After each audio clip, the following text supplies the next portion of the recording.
ಈಗ ಸಿಕ್ಕಾಪಟ್ಟೆ ಚಳಿ.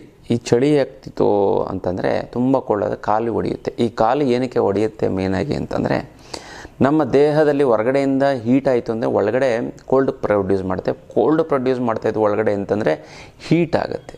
ಹಾಗಾಗಿ ಒಳಗಡೆ ಪ್ರಮಾಣದಲ್ಲಿ ದೇಹದ ಹೊರಗಡೆ ವಾತಾವರಣದಲ್ಲಿ ಕೋಲ್ಡ್ ಇತ್ತು ಅಂತಂದಾಗ ಒಳಗಡೆಯಿಂದ ಹೀಟನ್ನು ಸೃಷ್ಟಿ ಮಾಡುತ್ತೆ. ಜಾಸ್ತಿ ಹೀಟನ್ನು ಸೃಷ್ಟಿ ಮಾಡುತ್ತೋ ಅಂತಂದರೂ ಕೂಡ ಅದಕ್ಕೆ ಚಳಿಗಾಲದಲ್ಲಿ ಅದೇನಾಗುತ್ತೆ, ಕೈ ಕಾಲು ಒಡೆಯುವಂಥದ್ದು ಆಗುತ್ತೆ. ಕಾಲು ಸೀಳ್ಬಿಡೋವಂಥದ್ದು ಮತ್ತು ಇಮ್ಮಡಿ ಭಾಗದಲ್ಲಿ ಸೀಳು ಆಗುವಂಥದ್ದು, ಒಡೆಯುವಂಥದ್ದು ಇದೆಲ್ಲ ಆಗ್ತಾ ಬರುತ್ತೆ.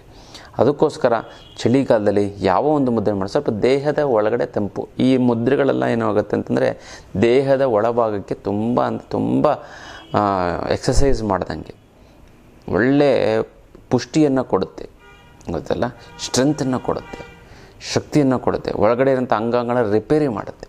ಹಾಗಾಗಿ ಒಳಗಡೆ ಈ ಚಳಿಗಾಲದಲ್ಲಿ ಇತ್ತು ಅಂತಂದರೆ ಒಳಗಡೆ ಸ್ವಲ್ಪ ಕೋಲ್ಡ್ ಆಗಬೇಕಾಗುತ್ತೆ. ಈಗ ಸಿಕ್ಕಾಪಟ್ಟೆ ಹೀಟ್ ಆಗಿಬಿಡ್ತದೆ. ಯಾವಾಗ ದೇಹ ಏನು ಮಾಡ್ತಾರೆ, ಒಳಗಡೆ ಕೊಳ್ಳಿದಾಗ ಹೀಟ್ ಪ್ರೊಡ್ಯೂಸ್ ಮಾಡಿ ಮಾಡಿ ಮಾಡಿ ಮಾಡಿ ಮಾಡಿ ಮಾಡಿ ಮಾಡಿ ಫುಲ್ಲು ಬಾಡಿನೇ ಹೀಟ್ ಆಗಿಬಿಡ್ತದೆ. ಅದಕ್ಕೋಸ್ಕರ ಯಾವ ಮುದ್ರೆ ಮಾಡಿದ್ರೆ ಅನುಕೂಲ ಆಗುತ್ತೆ ಅಂದರೆ ಪೃಥ್ವಿ ಮುದ್ರೆ ನೋಡಿ, ಹೆಬ್ಬೆರಳು ಪ್ಲಸ್ ಉಂಗುರದ ಬೆರಳು 10 ನಿಮಿಷಗಳ ಕಾಲ ಮಾಡಿದ್ರೆ ಸಾಕು. ಗೊತ್ತಲ್ಲ, ಮಿಕ್ಕೆಲ್ಲ ಬೆರಳುಗಳು ನೇರವಾಗಿರುವಂತೆ ಎಚ್ಚರ ವಹಿಸು.